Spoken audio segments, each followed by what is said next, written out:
Dans cette émission Imaginaire du présent, j'ai le plaisir d'accueillir Pierre Hadrian. Pierre Hadrian, bonsoir, bonjour. Bonsoir. Bonsoir, vous êtes né en 1991, vous êtes un tout jeune écrivain et déjà l'auteur aux éditions des Équateurs de La Piste Pasolini, une sorte de road movie au travers des traces du poète, écrivain, cinéaste Pasolini, qui a remporté le prix des Deux Magots et prix François Mauriac de l'Académie française en 2016. Des âmes simples, c'était un autre registre, une sorte de témoignage et d'une amitié nouée avec Père Pierre dans la vallée d'Aspe, qui a eu le prix Roger Nimier, le prix Spiritualité d'aujourd'hui en 2017. Vous avez écrit avec votre ami Philibert Houm le Tour de France par deux enfants d'aujourd'hui, une sorte de road movie cette fois en France. Vous avez sorti en août dernier votre premier roman qui s'intitule Les bons garçons, qui nous replonge dans une histoire vraie qui s'est vraiment déroulée au milieu des années 70, une histoire sombre. Il s'agit du massacre du Circeo où deux jeunes filles ont été violées, torturées par des tortionnaires, des jeunes tortionnaires, on peut dire ce terme, néofascistes, des jeunes. Il y en a une seulement qui survivra à cette monstruosité. Durant cet épisode, nous profiterons de 4 lectures extraites de votre dernier roman avec, en ordre de passage, Michael Picard, Jérémy de Tessier, Christelle Ribeiro, Mathilde Mire. Un grand merci à eux d'avoir prêté gracieusement leur voix. En fin d'émission, vous pourrez d'ailleurs écouter une présentation de leur actualité et dès l'ouverture prochaine des théâtres dans notre pays. Pierre Hadrian, première question. Est-ce que l'on peut savoir comment êtes-vous venu à l'écriture ? Assez naturellement, je suis venu à l'écriture par les livres. C'est-à-dire que j'ai toujours beaucoup lu. Enfin, quand je dis toujours, c'est depuis que j'ai l'âge de lire et depuis que j'ai l'âge de m'intéresser à la lecture, donc depuis l'adolescence. Et, euh, et puis j'ai commencé à écrire. Pour commencer à écrire, faut avoir quelque chose à raconter, une histoire à dire, une histoire sur le cœur. Et j'avais la volonté de travailler sur Pasolini, d'aller sur ses traces. Ouais, Donc, ça a donné ce premier livre en 2015 sur la piste Pasolini où je suis parti en Italie sur ouais. les traces du réalisateur, du poète. Mais donc voilà, ça a un peu plus de 5 ans maintenant. Ce livre donc qui a été vraiment reconnu comme une œuvre importante, une première œuvre, c'est assez rare de commencer avec une première œuvre et tout de suite avoir les récompenses qu'elle a eues. Est-ce qu'il n'y a pas eu, pour revenir un petit peu sur ce livre, La Piste Pasolini, donc cette fascination pour ce poète, est-ce que vous pouvez peut-être nous parler de ce qui vous a amené sur cette fascination en fait vers ce poète? Il est d'une étrange actualité, vous avez marqué à un moment donné dans ce livre. Je me suis reconnu de ses appels poétiques, ils ressemblent à des élans mystiques. Je suis parti pour montrer la dérangeante actualité de la vie de Pasolini. Vous avez souhaité le faire revivre en quelque sorte? Pasolini est mort assassiné en 1975, donc quand j'ai écrit ce livre, ça faisait 40 ans, et je me rendais compte qu'aujourd'hui, il y avait peu de figures un peu qui fascinantes, d'intellectuels qui me parlaient, qui me dérangeaient, on va dire, d'intellectuels et qui plus est de poètes. Et puis j'ai découvert Pasolini, qui est en plus un écrivain complet, c'est-à-dire poète, romancier, essayiste, puis réalisateur ensuite dans la deuxième partie de sa vie. Et je crois qu'il y a certaines rencontres qui se font avec des auteurs. Moi, avec Pasolini, ça a été vraiment une sorte de choc, j'ai découvert, voilà, j'ai rencontré quelqu'un qui me parlait, qui répondait à des questions, des interrogations, à une soif de sacré, aussi la dispersion de l'époque. C'est on a une époque trouble dans laquelle, quand on a une vingtaine d'années, on se pose beaucoup de questions. Et lui, pourtant mort il y a 40 ans, me parlait beaucoup. Et puis évidemment, il y a tout le Pasolini essayiste, très prophétique, donc tous ces textes, on les retrouve dans les Écrits corsaires ou les Lettres luthériennes, dans lesquels il parle du monde tel que du monde en tout cas de la consommation, monde individualiste dans lequel moi j'ai toujours vécu, né dans les années 90. Les Mhm. années 90, les années par excellence, les années fric, les années pognon, les années Wall Street, etc. Et en fait, voilà, lui avait vu ça bien en amont, dès les années 60, et ça m'a beaucoup beaucoup parlé, voilà, cette espèce de regard visionnaire sur les drames migratoires, sur l'écologie aussi. Et tout ça, il le disait avec une langue poétique, une langue qui me touchait droit au cœur, droit à l'âme. Cette rencontre m'a un peu poussé sur ces traces, voilà. Et finalement, ce dernier livre, Les bons garçons, il y a aussi un petit peu de traces de Pasolini derrière, parce que ça se passe, ce massacre, euh, juste avant sa mort à lui. Ah, ça se passe, oui, ça se passe juste avant, ça se passe un mois plus tôt, puisqu'on est en fin septembre, début octobre, donc je parle du massacre du Circeo, fin septembre, début octobre 1975, et que Pasolini est mort assassiné le 1er novembre. Et bien sûr, bon, il y a beaucoup de choses qui rejoignent Pasolini dans mon dernier livre. La première, c'est d'abord la manière dont j'ai pris connaissance de ce fait divers, c'est-à-dire que Oui. c'est Pasolini qui, pendant les dernières semaines de sa vie, parle beaucoup de ce drame, qui le touche beaucoup lui qui était marxiste en plus, par la lutte des classes incarnée de fait dans ce crime, puisqu'on parle de jeunes garçons des quartiers riches qui vont assassiner des filles d'un quartier populaire, et puis aussi voilà, donc et puis une histoire pasolinienne aussi, puisque ces garçons sont beaux, ils vivent l'insouciance, la gloire de la jeunesse, des thèmes des thèmes qu'on retrouve dans les poèmes de Pasolini, qu'on retrouve dans ses romans. Ce sont un peu des ragazzi di vita, des jeunes pleins de vie, ces gamines qui viennent, elles, des faubourgs, les faubourgs dans lesquels Pasolini a déambulé, dans lesquels il a traîné avec sa caméra, et puis aussi ces quartiers riches dont Pasolini parlait aussi dans ses livres, et puis ce quartier un peu froid, un peu distant, dans lequel il a même fini par vivre les dernières années de sa vie. Et donc, et puis évidemment, c'est l'Italie des années 70, l'Italie du début des années de plomb. Donc, il y a dans ce roman une inspiration pasolinienne, une torpeur, je pense, aussi une sensualité, et puis un côté solaire qu'on retrouve dans l'œuvre de Pasolini, qui m'a évidemment beaucoup influencé. Gabriel s'allongea sur son lit. Bras croisés, derrière la nuque, il contempla la chambre de son enfance. Celle de toujours. Après la captivité, il n'y avait pas de meilleur plaisir que de retrouver les marques d'un passé stable. Après le grabat et le mur gris de la tôle, le lit dufteux et les couleurs de l'enfance. Ces retrouvailles avaient une odeur de lessive.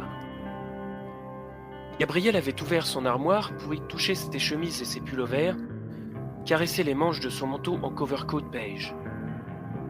Depuis une semaine, il renouait avec le plaisir du vestiaire, jusqu'à se changer 3 fois par jour.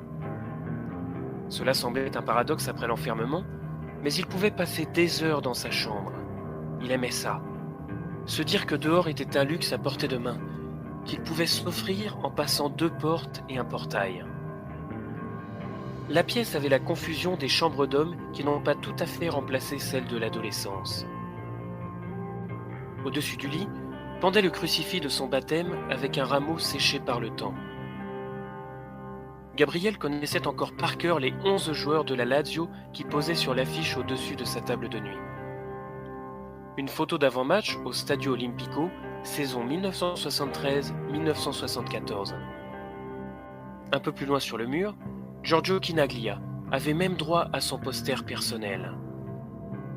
Sur le bureau, Gabriel avait posé un buste de Mussolini. On pouvait lire « Dux » sur le socle. Un copain du mouvement lui avait ramené ce souvenir d'un pèlerinage à Predapio. Au village natal du Duce, on trouvait toutes sortes de bondieuseries fascistes. Dans la chambre de Gabriel, les représentants de l'ordre côtoyaient ceux du désordre. Il avait eu très tôt la fascination des gangsters. Ça avait commencé à 7 ans par les westerns.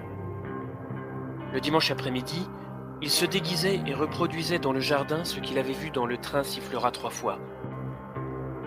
Mais désormais, les bandits chevauchaient des motos Norton. Gabriel découpait des articles de journaux et collectionnait les photographies brumeuses des voyous de la ville. Trafic de drogue, proxénétisme, braquages et séquestrations, ces mecs étaient des seigneurs. Ils récupéraient des rançons de centaines de millions de lire sans un coup de flingue. On retrouvait les enfants de grands industriels dans le coffre des voitures garées dans les parkings souterrains. Courir tous les risques, vivre sur la corde raide, vivre vite. Et avec ça, boire, fumer et baiser. La vie à mener était punaisée sur un mur. Les livres des années d'école prenaient la poussière dans une bibliothèque. Manzoni, Leopardi, Dante, Sénèque, Épictète, la guerre des Gaules. Ils ne les ouvraient plus guère. S'y ajoutaient quelques achats personnels qu'ils n'avaient pas toujours pris le temps de lire. Nietzsche, la poésie de Marinetti, Alberto Gentile, les essais politiques de Julius Evola. Ils n'avaient pas tout lu parce que lire fatigue. Parce que la rue est une meilleure école que le livre. Ce que les intellos notaient dans la marge, ils le mémorisaient la gueule en sang dans le caniveau. Cet après-midi, il ne verrait pas ses amis. Gabriel voulait traîner seul en ville malgré les dernières chaleurs de la saison. Dans les rues désertes, il s'élommerait d'un trottoir à l'autre à la recherche de l'ombre. Les yeux au plafond, il planifia. Je vais d'abord mettre mes barrows, celles en cuir noir. Je vais emprunter du fric à maman. Via les Golitzia, j'achèterai des cigarettes. Je boirai peut-être un café. Ensuite, je remonterai le Corso Trieste jusqu'à Sant'Agnese. Dans les jardins derrière l'église, il y aura toujours un coin d'herbe pour faire la sieste. Après j'appellerai Matteo. On verra leur plan. Il y aura bien une fête ce soir. Il y a toujours une fête. Ma da quando ci sei tu, tutto questo non c'è più. Acqua azzurra, acqua chiara, con le mani posso finalmente bere nei tuoi occhi innocenti. Posso ancora ritrovare il profumo di un amore puro, puro come il tuo amore.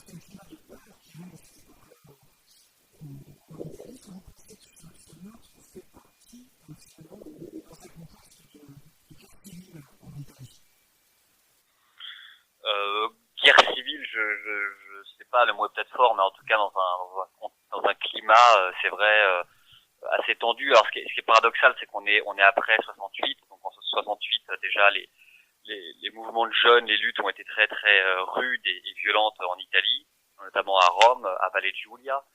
Et en fait, on est à la fois dans une Italie décomplexée, libérée par l'après 68, et en même temps très sclérosée, toujours très cléricale, corrompue, et puis évidemment déchirée déchirée en deux entre ce qu'on appelait donc les noirs et les rouges, les fascistes et puis les communistes révolutionnaires, et ce crime, en tout cas, est-ce qu'il a un lien direct avec ça, je ne sais pas, mais il concerne en tout cas une jeunesse habituée à la violence, une jeunesse qui et ça Pasolini justement parlait dans ses livres, est déjà une autre jeunesse que celle de l'après-guerre, que celle qui a connu la guerre. On est dans une jeunesse qui connaît que l'abondance, qui connaît les années 70, donc sa liberté, son insouciance, mais aussi qui est née déjà avec la télévision, le pouvoir de la télévision, et donc ça joue certainement dans cette tension, dans ce drame social en plus, qui plus est, entre ces garçons qui sont des bons garçons, des garçons de bonne famille, mais qui sont plein d'idéaux et de modèles de brigands, qui se rêvent d'autres garçons, qui se rêvent de mauvais garçons, et puis ces jeunes filles qui, elles, viennent d'un milieu très populaire et qui quand même espèrent sortir un peu de leur faubourg, espèrent s'en tirer un peu, quoi.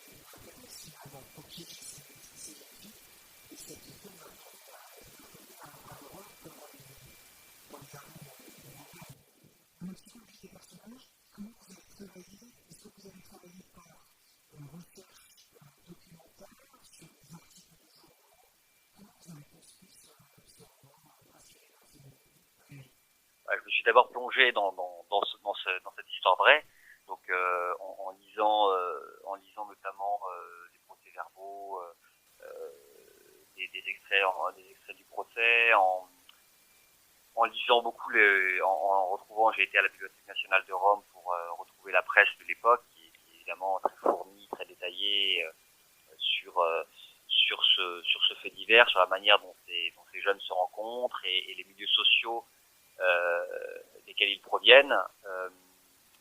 Après, pour la psychologie des personnages, pour l'intrigue, pour le dialogue, évidemment, ça c'est la part du romancier, et c'est de l'imagination en essayant de rester le plus fidèle à l'époque. Alors c'est compliqué, moi pour un jeune écrivain français du XXIe siècle, de se transposer dans une époque en Italie, à Rome, dans les années 70, en italien, c'est quand même voilà, c'est autre chose, mais voilà, j'ai essayé d'être le plus fidèle possible à la réalité, sans trahir la vérité, c'est-à-dire les vérités sociales, les vérités aussi de ce fait divers, en pointant certains petits détails, mais bien sûr en me laissant quand même la liberté d'imaginer ce qui conduit ces personnages dans leur vie quotidienne, ce qui les guide, en imaginant leurs pensées, en imaginant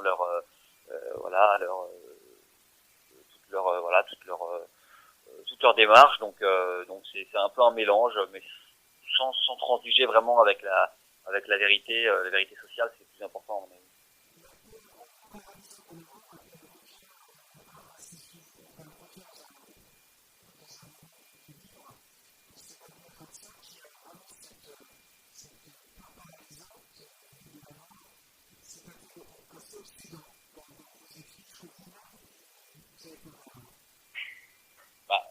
Je pense que tout le monde a peur de la mort. Je pense que c'est encore une fois, je pense que la peur de la mort trahit toujours, en tout cas pour ma part, elle trahit un amour pour la vie. Mais c'est la peur de la disparition, c'est la peur de la fin, et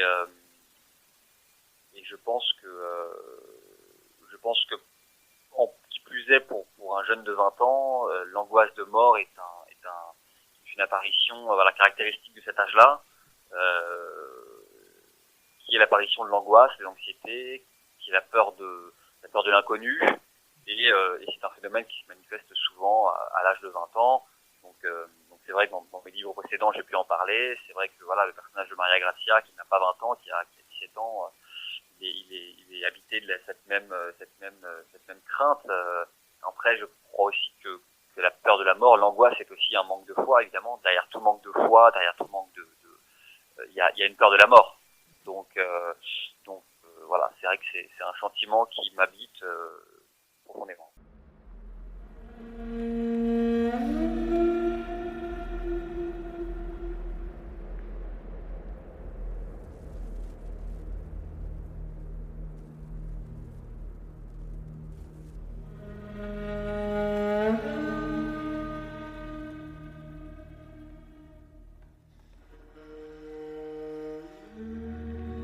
Maria Grazia se réveilla en sursaut. Elle avait appelé à l'aide. Elle avait crié, inconsciente encore, gagnée par ses mauvais rêves. Ce cri dont elle n'était pas sûre n'avait fait lever personne. Sa sœur dormait à ses côtés. Elle entendit sa respiration lente et mesurée, sa respiration de petite sœur, si familière. Et pas un bruit dans l'appartement, ni la velléité d'un mouvement dans ses chairs endormies. Un seul cri ne suffisait pas. Il fallait en pousser deux pour réveiller les vivants. Maria prit possession des formes qui l'entouraient, la table de chevet, la lampe, la Madone et l'enfant, le poster de Vittorio Gassman, la grimace de Toto, le porte-manteau là-bas qu'elle prenait toujours pour un homme dans les demi-sommeils. Les objets qui l'accompagnaient depuis toujours lui chuchotaient « Tu es en vie », et son cœur, cette machine surprenante, retrouva un rythme normal. Déjà, le cauchemar devenait un souvenir inatteignable, si lointain. Ça n'avait même pas pu arriver. Depuis ses 17 ans, la mort se révélait en rêve. Non pas la mort, mais la peur de la mort. Tout se serrait alors en elle, la confinait, l'enfermait. On cherchait à l'abattre pendant la nuit. Une image noire la pourchassait, son démon de minuit, le cauchemar qui la hantait. Elle était dans la cuisine, à préparer un repas ou laver la vaisselle, dans l'évier, une forme molle, toute petite, se mettait à grossir. Elle avait la couleur et l'aspect d'une pâte à sel, et elle n'en finissait pas de prendre du volume. Effrayante, elle envahissait la cuisine en gonflant. Plus la boule s'étalait en de multiples excroissances, plus la respiration devenait impossible. Maria, transie, se laissait dévorer et ses poumons se bloquaient, jusqu'au cri, ou ce qu'il lui restait de voix pour crier. Enfin, le martyre prenait fin dans un réveil précipité. Les draps lui collaient à la peau. Maria transpirait. Il faisait maintenant une chaleur moite et étouffante dans la chambre. Elle se leva et d'un pas mal assuré, alla ouvrir une fenêtre. Il n'y avait pas un bruit dehors ou si peu. L'haleine d'un timide coup de vent qui planait sur la cour intérieure de l'immeuble. Le ronron d'un scooter dans la rue, plus loin. Maria se recoucha et sombra dans le sommeil.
Ouais, ça fait partie de mon modèle de vie et justement à un moment de ma vie où j'ai pu être un peu bloqué par l'anxiété, par le sport m'a beaucoup aidé, oui, m'a beaucoup sorti, mais bon ça je l'apprends à personne, hein, c'est la dépense physique, ça aide beaucoup, ça sort, ça libère, ça éprouve le corps, en plus le cyclisme qui est un sport difficile, un sport long, un sport besogneux.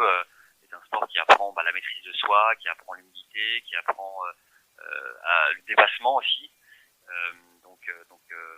Oui, le sport est important pour moi.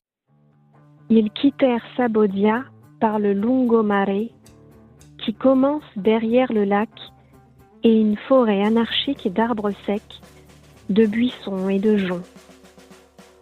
Ils progressèrent dans les odeurs de vase. Matteo avait vite étouffé la sidération de Raffaella devant la fugitive colère d'Alberto. Elle ne disait plus un mot. Alberto expliqua alors qu'il s'était trompé, que Carlo n'habitait pas l'Avignon. Sa maison était plus loin et s'ils avaient su, sans doute qu'ils seraient restés à Rome, au cinéma ou sur une terrasse. Il parlait en les cherchant des yeux dans le rétroviseur. L'apparition de la mère, enfin, apaisa tout le monde. En contrebas, derrière les halliers poussiéreux, les arbustes figés dans les dunes, elle reposait sans un bruit.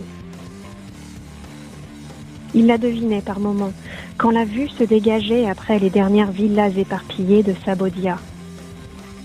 Le Lungomare était une route droite, tracée vers le sud, bordée d'auberges aux murs décatis, de paillotes branlantes. La dune noire de Sabodia avalait la Pinède avant de plonger dans la mer. Plus loin sur la côte, dans l'horizon qu'on pouvait presque toucher, se dressait le mont Sirce. Il l'avait déjà deviné sur le pont qui traverse le lac à la sortie de Sabodia. Le Circeo semblait se détacher du rivage. Il aurait pu être une île. Devant lui, on ne pouvait plus reculer. C'était une colline qu'il fallait atteindre. La Fiat s'en approchait, ronronnant sur le Lungomare dépeuplé. Les rares voitures qu'ils croisèrent s'évanouissaient derrière eux en un coup de vent. Sur la mer, le soleil des jours courts commençait son déclin. Il excusait tout le monde, il mettait fin aux disputes. Si près du Circeo, plus personne ne songea à rentrer. La masse sombre se dessinait dans le contre-jour, mystérieuse, envoûtante. Elle portait cette attraction si particulière que confèrent les reliefs inexpliqués au-dessus des pays plats. Il n'y avait plus qu'eux et la colline. Là-bas, racontait-on, les bateaux d'Ulysse et de ses compagnons avaient débarqué non loin du palais de Circe. Au cours d'un banquet de fête, la magicienne avait ensorcelé les marins. Et les hommes s'étaient transformés en porcs.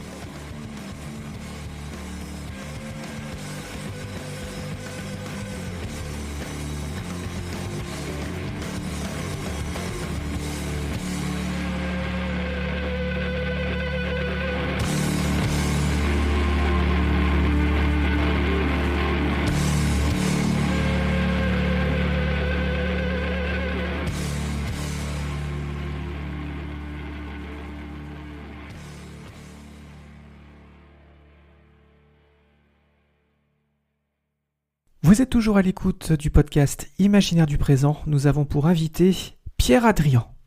On a paradoxalement aujourd'hui un retour profond des religions, un retour violent des religions, pour ne pas dire d'une religion, puisque c'est l'islam qui est peut-être la religion du XXIe siècle, celle qui se répand le plus, et notamment dans les sociétés occidentales. Mais on a une perte du sacré, du sentiment sacré, qui est, je pense justement que la religion vient combler un vide et une absence de sacré, qui était déjà le cas dans les années 70. Donc, on a voulu combler un peu le sacré, le rapport au sacré, qui peut être un rapport qui peut être un rapport à Dieu, un rapport à la mythologie, qui peut être un rapport aussi entre les hommes, le rapport des fêtes, l'humain, enfin tout ce qui rapproche, tout ce qui transcende aussi. Et quand tout ça disparaît, quand tout ça est noyé par un seul objectif, c'est de gagner son argent pour ensuite le dépenser et s'entourer de nouveaux besoins, évidemment, on est un peu rattrapé, Et donc oui, j'ai le sentiment qu'on vit une époque désacralisée, mais je crois que du coup on se rattache un peu comme on peut à des nouvelles idoles. Alors on parlait du sport qui est un domaine dans lequel je travaille aussi. Il y a les idoles du sport, les footballeurs, il y a les idoles des réseaux sociaux, les nouveaux modèles proposés par cette société de consommation. Donc aujourd'hui, ceux qui dirigent le monde, ce sont des mannequins, des influenceurs, ce sont des gens tout simplement qui ne font rien, sinon montrer leur vie sur Internet. Et puis aussi on se rattache, on a une part un peu qui est peut-être notre peur de la mort, mais aussi notre attirance pour la mort. Parce que je pense que ça joue aussi. Si on a peur de la mort, c'est que la mort nous tracasse et nous attire d'une certaine manière. Qui est les faits divers. Alors justement, moi je parle d'un fait divers, mais on voit qu'on vit une époque aujourd'hui où le fait divers, la chronique judiciaire intéresse beaucoup les gens, les passionne, comme si c'est ce que j'écris donc dans l'extrait que vous avez fait passer, comme si voilà le fait divers était une sorte de nouvelle mythologie. On voit des œuvres d'art, on voit des séries sur les faits divers. Des livres qui sortent là-dessus, j'en suis l'exemple. On voit il y a même des gens qui vont voilà sur les lieux, donc il y a une espèce de fascination pour ça. Alors je sais pas ce qu'elle raconte, mais en tout cas voilà, c'est une sorte de nouvelle mythologie du monde du monde occidental capitaliste tel qu'on connaît depuis des décennies maintenant.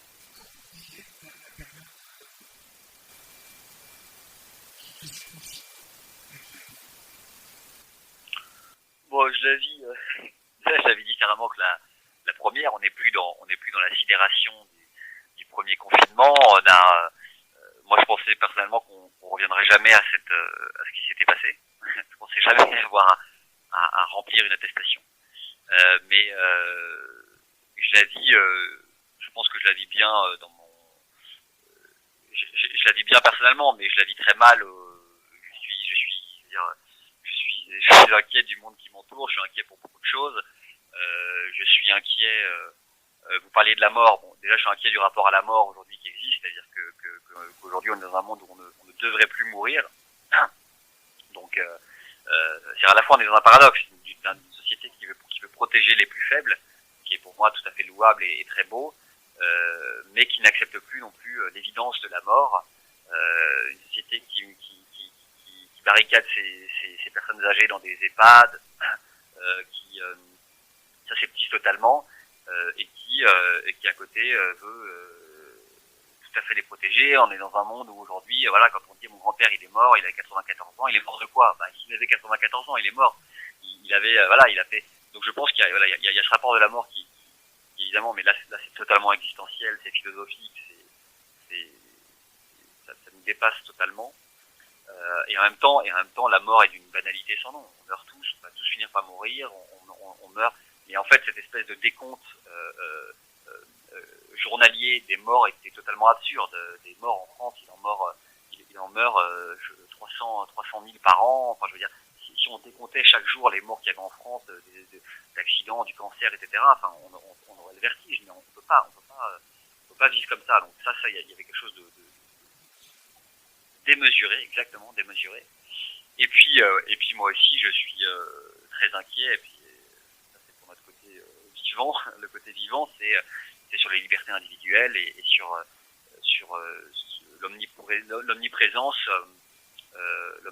de l'État dans nos vies, sur la manière dont on répond à une épidémie en pensant qu'il faut que les gens ne sortent plus de chez eux, qu'il faut qu'ils remplissent, qu'ils expliquent ce qu'ils font, qu'ils se fassent suivre sur un smartphone pour que la maladie se propage pas, qu'on dresse des procès, voilà, qu'on dresse des procès-verbaux. Après là, il y a aussi l'exception française, c'est très français, on est une exception mondiale en cette matière-là.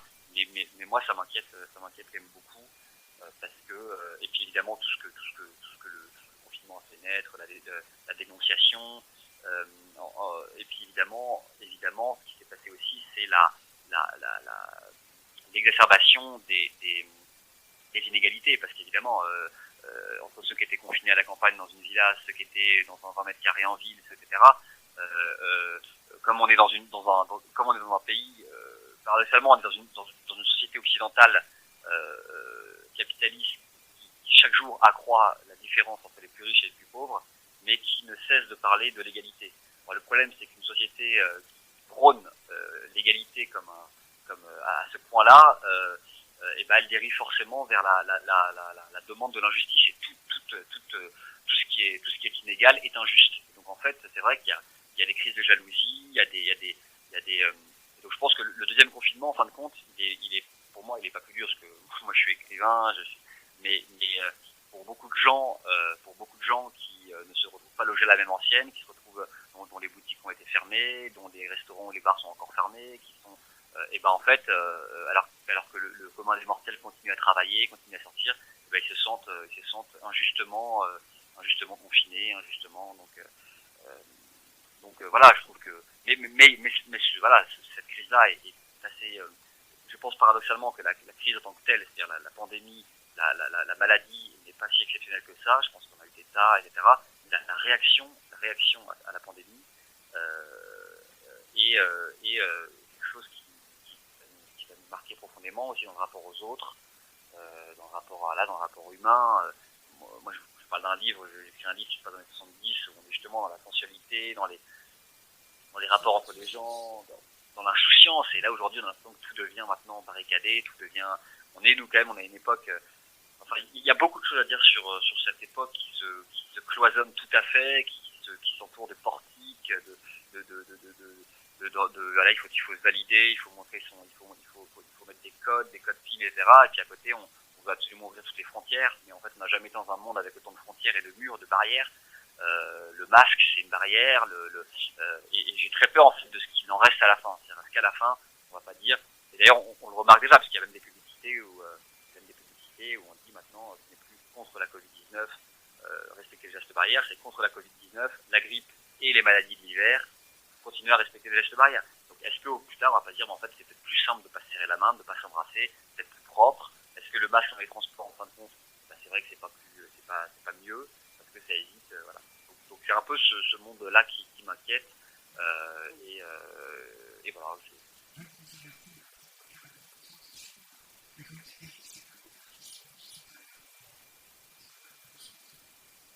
Je le pense tout à fait.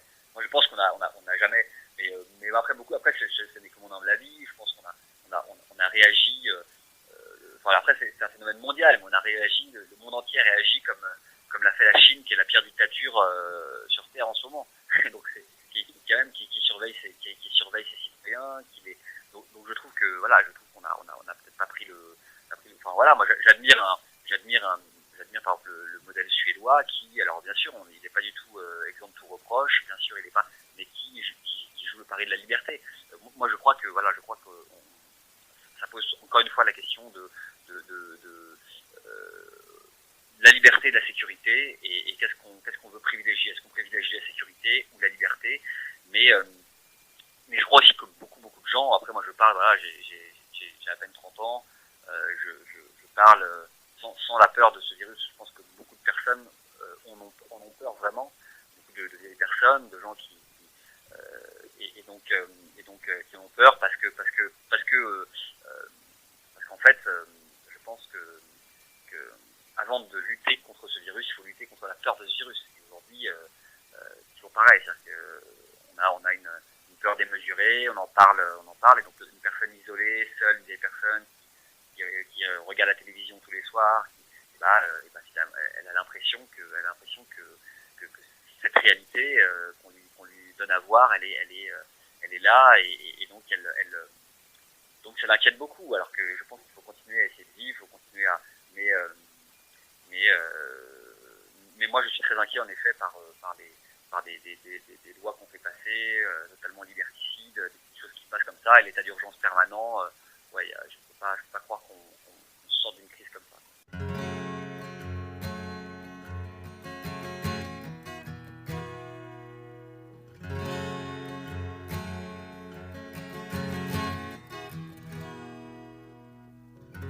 allumer les postes de télévision, verrouiller les portes des conversations, oublier les dames et les jeux de cartes, endormi les fermes quand les jeunes partent, briser les lumières des ruelles en fête, refroidi le vin brûlant les assiettes,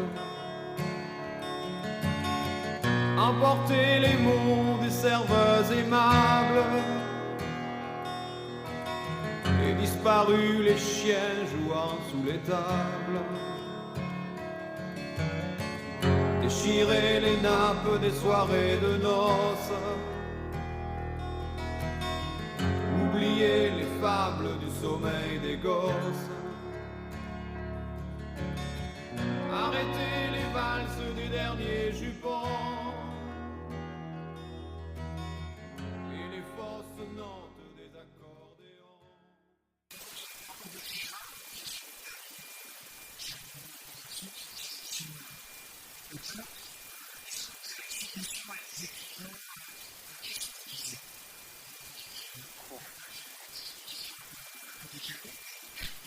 Non, vous avez raison, bah non, tout commence là, tout commence là. Qu'est-ce que je lis en général? Déjà, je lis de tout, vraiment de tout. J'ai pas de... tout sauf... puisque nous passions...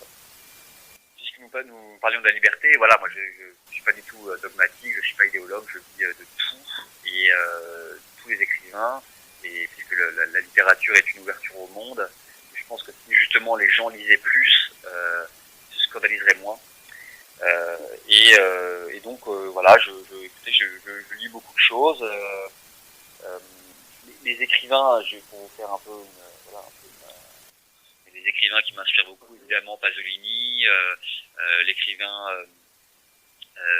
turinois Pavese, Cesare Pavese aussi, qui est un grand romancier italien qui me voilà, il est mentionné en début d'ouvrage et je le maîtrise, ouais, je le maîtrise. Je le parle pas couramment, mais je le maîtrise. Mais je lis les écrivains quand même en français, les traductions sont souvent bonnes. Voilà, non, je lis beaucoup de choses, je lis les plus grands, évidemment, Flaubert, Balzac, j'ai lu Céline, et puis mais les écrivains, voilà, qui m'habitent beaucoup, il y a Xavier Graal aussi, poète et journaliste breton, qui me plaît beaucoup, que j'ai fait rééditer, et puis, voilà, il y a aussi Kerouac, le écrivain d'Arout, voilà, j'aime son indépendance, sa liberté, son insouciance, voilà.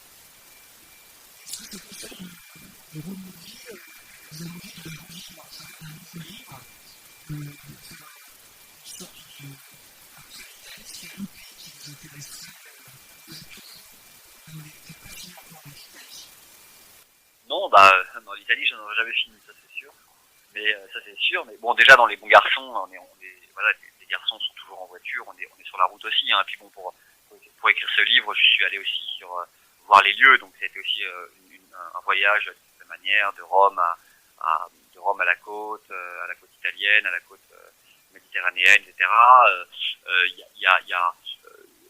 On parlait mon troisième livre que j'ai coécrit avec Philippe Berrume, Le Tour de la France par deux enfants, c'est aussi l'histoire d'un road trip en France. Donc la France aussi, je l'ai bien parcouru, soit à vélo, en voiture, etc.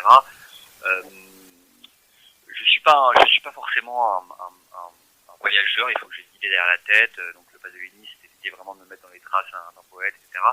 Mais je pense que oui, non, mais la route, elle m'habite beaucoup. On parlait les road movies. Moi, j'aime les poètes, j'aime les réalisateurs de la route, vivre un peu comme dans Easy Rider ou dans Au fil du temps de Wim Wenders,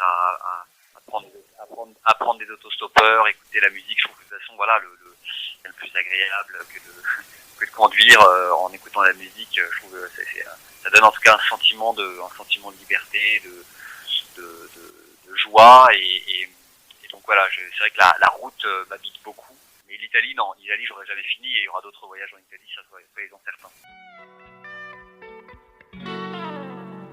Red sun going down, way over dirty town. Stars there sweeping around, crazy show. Yes, and a girl is there, high heeling out across the square. The wind it blows around in her hair, and the flags upon the pole. Waiting in the crowd to cross at the light. She looks around to find a face she can hide.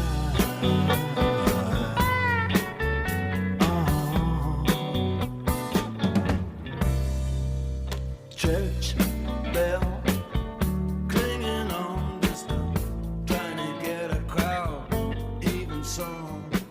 Nobody cares to depend upon the chimes that play. All in the station praying for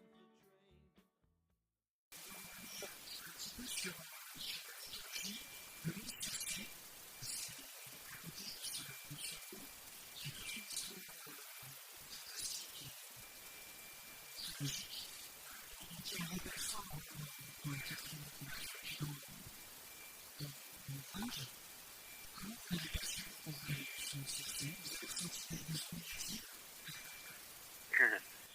Déjà il y a plusieurs choses. Donc Circé, c'est alors dans Homère, c'est une île et c'est une île sur laquelle vit la sorcière Circé, qui par sa magie en fait va transformer les soldats d'Ulysse, les marins d'Ulysse qui débarquent en port.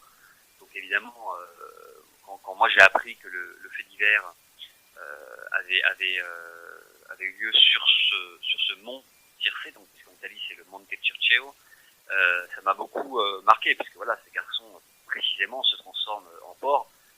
Puis ça revenait on est à quelques années après le Balance ton porc, le MeToo, etc. Il y a vraiment une analogie entre les deux, Et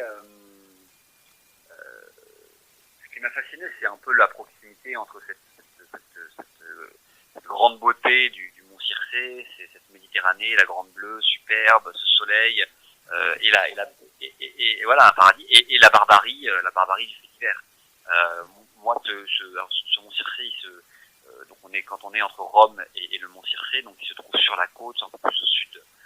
On traverse les marais pontins, où Mussolini avait bâti d'ailleurs les villes de Sabaudia, les villes nouvelles de Latina, Sabaudia, toutes ces villes un peu de fascistes, c'est-à-dire construites avec cette architecture très années 30, quand Mussolini a séché les marais. Et donc on voit poindre cette colline assez mystérieuse, avec ce mystère qui enveloppe ces collines qu'on voit au loin, dans des paysages tout plats. Je pense que de toute façon, on se rend dans les lieux sont toujours habités par des forces. Certains lieux même portent en eux une force un peu tellurique particulière. Il y a des lieux en France, on le sait, la colline de Vézelay par exemple, elle est pleine de elle est habitée, et je pense que le Circeo a un peu de ça, et puis en plus je venais chercher moi une histoire noire, une histoire un peu dure, très dure même, et donc moi évidemment cette colline m'a impressionné, elle m'a un peu ensorcelé, elle m'a un peu elle m'a fait peur, et puis en plus elle a la particularité, le mont Circé a la particularité donc d'avoir deux parties, donc le quarto caldo et le quarto freddo, la partie chaude et la partie froide. La partie chaude étant exposée au soleil, c'est là où les riches romains ont leur maison de vacances, et puis la partie froide qui est une sorte qui est de l'autre côté, une forêt où on s'aventure pas, pleine de grottes, etc.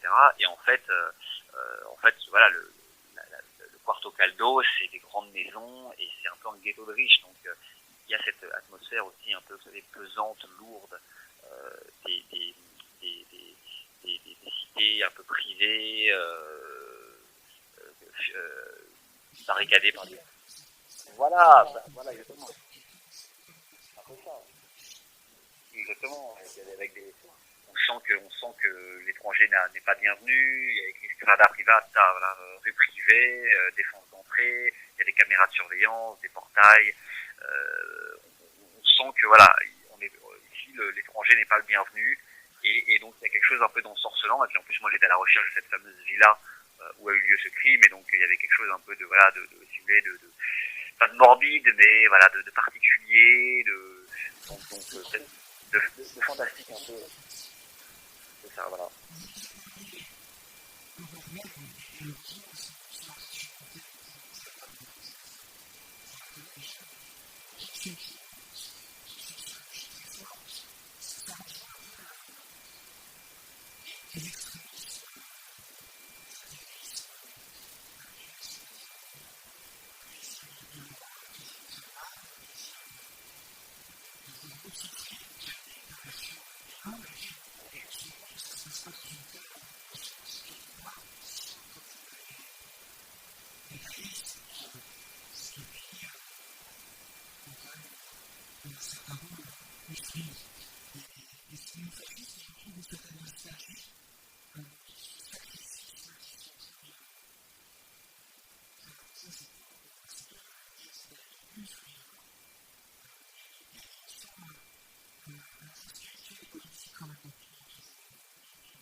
Oui, évidemment il y a de ça. Je pense aussi, dans cette histoire-là qu'il y a aussi une certaine gratuité. Hein.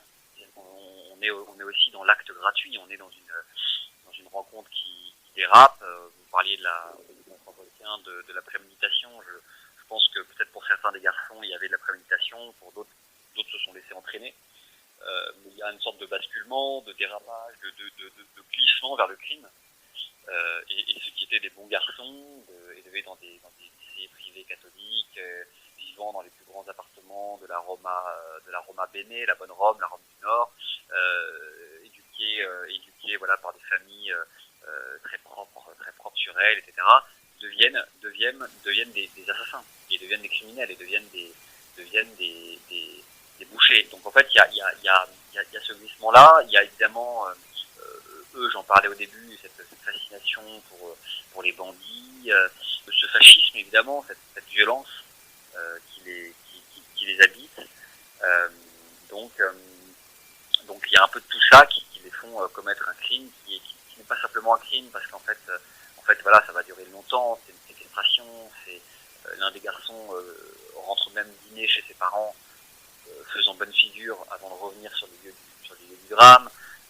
Il y a tous ces détails, toute cette insouciance qui va suivre ensuite le crime. C'est-à-dire que ces garçons vont rentrer à Rome comme si de rien n'était. Là, je ne vais pas dévoiler tout ce qui se passe dans le livre, mais donc en fait, il y a une espèce il y a une insouciance, et je pense aussi le sentiment profond de l'impunité. L'impunité, c'est un sentiment qui habite beaucoup les puissants de ce monde, les grands de ce monde, et eux sont des bons garçons, des beaux garçons, ils ont des familles qui les protègent, et donc en fait ils se croient tout permis, ils sont persuadés qu'ils peuvent coucher avec ces filles, s'en servir, voilà, sans qu'elles résistent, sans que rien ne se passe. C'est normal, c'est dû en fait, cela leur est dû, et donc en fait voilà, et puis moi ce qui m'a beaucoup interrogé dans ce fait divers, cette espèce de cette barbarie en chemise de lin et en mocassin. C'est-à-dire que c'est quand même des garçons qui ont tout, mais tout, ça ne leur suffit pas. Que deviennent les lieux après les meurtres ? Qui ose encore y vivre ? Il existe certains endroits vides qui paraissent hantés. Comme ces maisons de vacances dont les meubles sont recouverts de draps qu'on ne découvre qu'en été. Elles grincent au roulis du temps. Quand le sang a coulé, les maisons ne sont pas hantées. Elles restent habitées. Preuve supplémentaire qu'il survit toujours quelque chose après la mort. L'âme, un esprit, une intelligence. Appelons cela comme on veut. Il faudrait tout abattre et tout reconstruire. Enfouir les cauchemars sous le commerce des promoteurs, les prix et les histoires inventées par les agences immobilières. Enfin, vendre à un étranger auquel on ne dit pas tout. Au Circeo, les maisons des riches vivaient tout en sursis. Ils pouvaient se barricader, poser des grillages, lever des portails en acier, enregistrer leur vie avec des caméras de surveillance. Ils pouvaient exorciser en enterrant le silence sous la musique des fêtes. Ils n'empêcheraient pas la malédiction. Comme si les faits divers étaient les nouveaux mythes érigés par le monde désacralisé. On croyait pouvoir vivre avec. Mais sur la colline, nul n'oublierait jamais la nuit des porcs, car nul n'avait jamais effacé la présence de Circé. La magicienne reposait dans les grottes, son ombre passait d'un arbre à l'autre dans les chênaies du Quarto Freddo. Le petit phare Cholet était sa lanterne. Son feu découpait la mer jusqu'aux îles, jusqu'à Ponza. Circé attendait les bateaux. Certains affirmaient qu'ils l'avaient vue veiller sur la jetée. D'autres juraient qu'elle hantait les villas inhabitées. La nuit, on avait déjà vu des maisons vides s'allumer et s'éteindre au milieu des jardins. Où était la vérité ?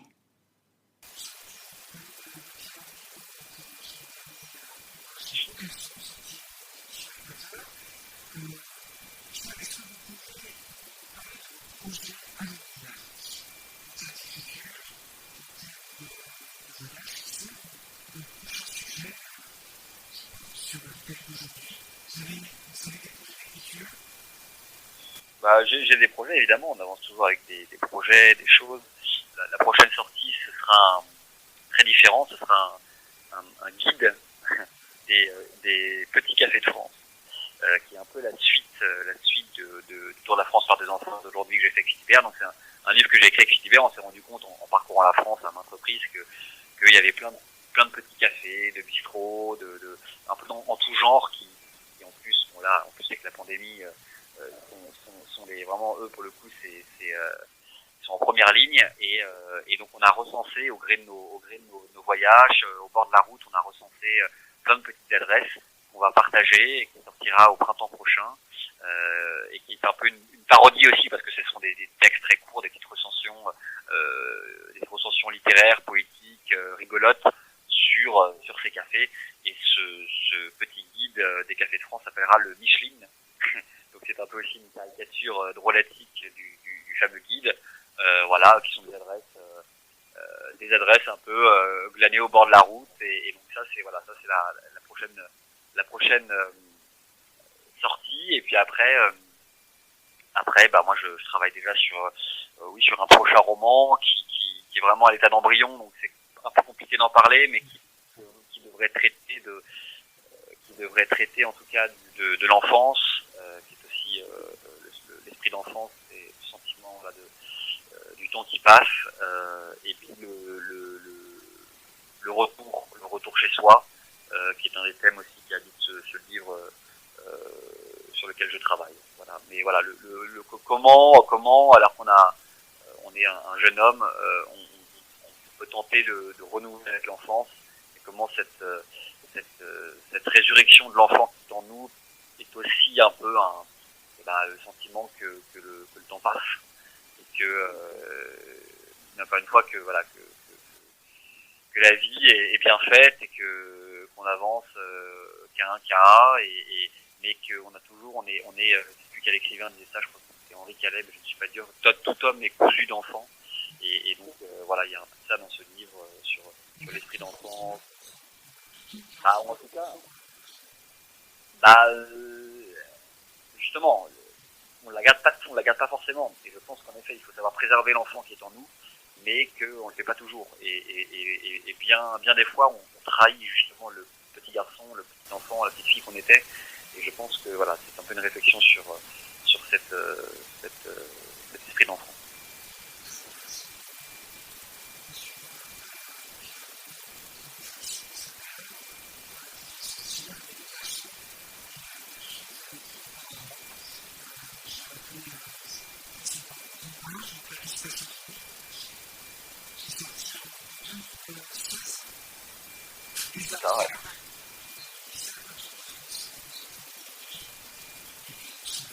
Est-ce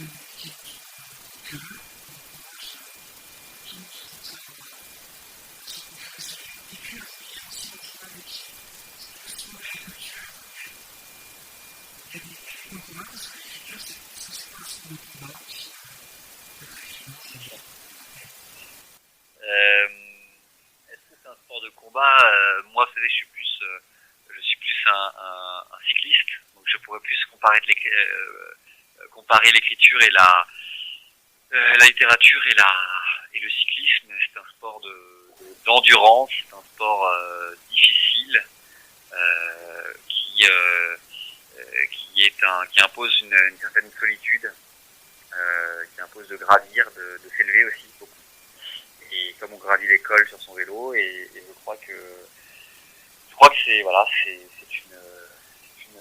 un très très beau sport en tout cas.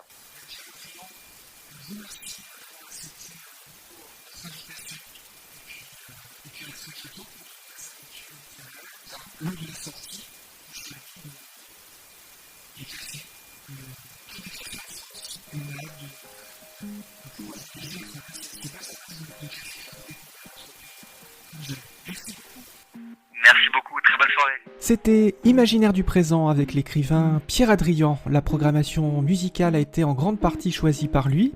Les titres sont à retrouver dans le sommaire de cet épisode. Merci beaucoup à lui d'avoir bien voulu nous transmettre ces intermèdes musicaux très éclectiques. Notons que ce deuxième confinement n'a pas permis de réaliser dans des conditions optimales d'enregistrement à la fois l'interview et les lectures sur cet épisode. Celles-ci se sont déroulées toutes en distanciel. Merci pour votre compréhension, pour la qualité sonore plus que moyenne parfois. Nous ferons mieux les prochaines fois dans un nouveau contexte, croisons les doigts, plus aéré. Nous renouvelons aussi nos remerciements très chaleureux aux 4 comédiens ayant bien voulu donner leur voix et qui étaient, rappelons-le, en ordre de passage, Michael Picard, Jérémy de Tessier, Christelle Ribeiro, Mathilde Mire.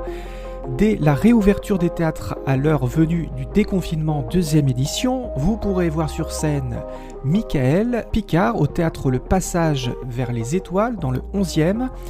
Tous les soirs de la semaine dans 2 comédies, l'une s'appelle Vous les femmes, la deuxième La thérapie de la connerie qui traite de l'immensité de celle-ci avec une confrontation psy-patient qui n'est pas sans rappeler l'univers du dîner de cons.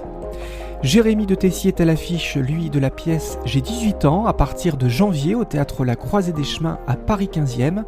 La pièce raconte l'histoire d'Élise, une jeune femme de 18 ans qui est déjà mère de 2 enfants. À travers son témoignage, celui de son compagnon, de sa meilleure amie et de son proxénète, sa vie tourmentée nous est mise en abîme. Mathilde Mire joue dans le spectacle Minimas, Histoire et Destin improvisé au sein du collectif Sunday Impro Show. Ce spectacle a lieu le 4e dimanche de chaque mois. C'est à la Comédie des Trois Bornes à 18h15 à Paris 11e. Mathilde Mire est également représentation dans Laurent Telsa Hypno-Mentaliste au théâtre Le Métropole à 18h30 tous les samedis à Paris 2e. Ces remerciements sont aussi l'occasion d'envoyer une pensée chaleureuse et de soutien en France à toutes les professions culturelles et artistiques. Gageons que l'année 2021 soit l'occasion rêvée et retrouvée pour la réalisation continue et non stoppée de beaux projets qui nous fassent croire en un monde meilleur. À l'an prochain pour de nouveaux numéros d'Imaginaire du présent. N'hésitez pas à nous transmettre vos idées, pensées sur l'adresse mail imaginaire du présent, imaginaire au pluriel, @gmail.com et ou à laisser un avis sur Apple Podcast. Cela fait connaître encore plus l'émission et cela contribue à donner encore toujours plus l'envie de lire et de réfléchir car, comme disait tout à l'heure Pierre Adrian dans cette émission, s'il y avait plus de lecteurs, il y aurait moins de crispation ou de gens scandalisés ou horrifiés. Sur ce, à toutes et à toutes, de bonnes fêtes de fin d'année, malgré le contexte très particulier, et d'ici là, faites de beaux rêves.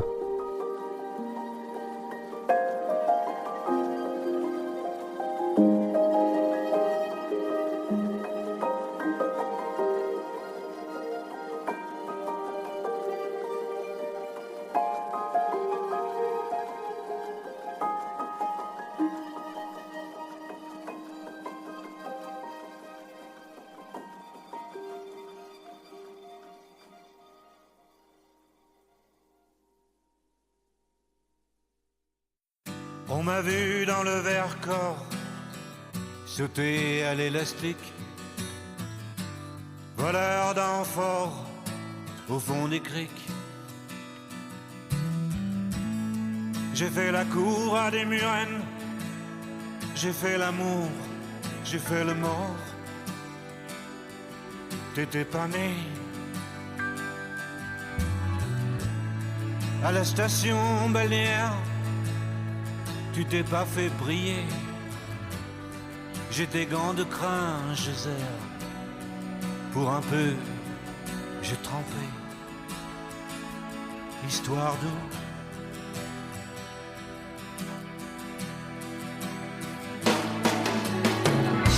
La nuit je mens, je prends des trains à travers la plaine. La nuit je m'en lave les mains. J'ai dans les bottes des montagnes de questions où subsiste encore ton écho. Où subsiste encore ton écho.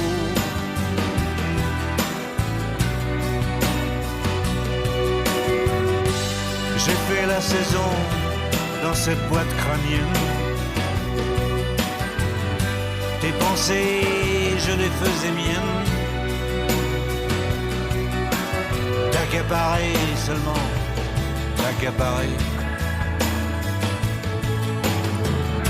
D'estrade en estrade, j'ai fait danser dans de malentendus.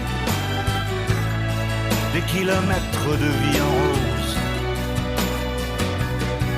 Un jour au cirque, un autre à chercher à te plaire. Presseur de loulou, dynamiteur d'aqueduc. La nuit je mens, je prends des trains à travers la plaine. La nuit je mens, et effrontément. J'ai dans les bottes des montagnes de questions où subsiste encore ton écho. Où subsiste encore ton écho.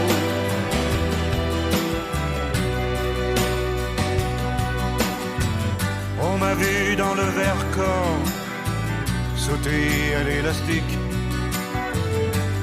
voleur d'amphores au fond des criques. J'ai fait la cour à des murennes, j'ai fait l'amour, j'ai fait le mort. T'étais pas né. La nuit je mens, je prends des trains à travers la plaine. La nuit je mens, je m'en lave les mains. J'ai dans les bottes des montagnes de questions où subsiste encore ton écho. Où subsiste encore ton écho.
station balnéaire,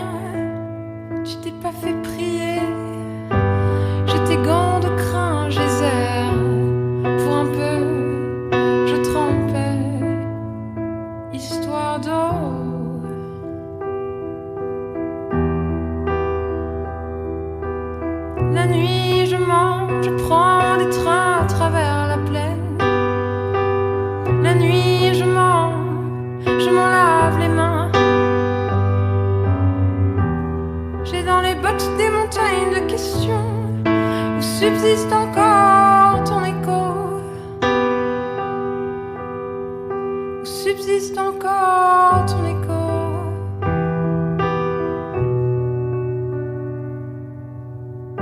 J'ai fait la saison dans cette boîte crânienne. Tes pensées, je les faisais miennes, mais t'accaparais seulement, t'accaparais. D'estrade en estrade, j'ai vu danser tant de malentendus, des kilomètres de vie en rose. Un jour au cirque, un autre à chercher à te plaire, dresseur de loulous, dynamiteur d'aqueduc.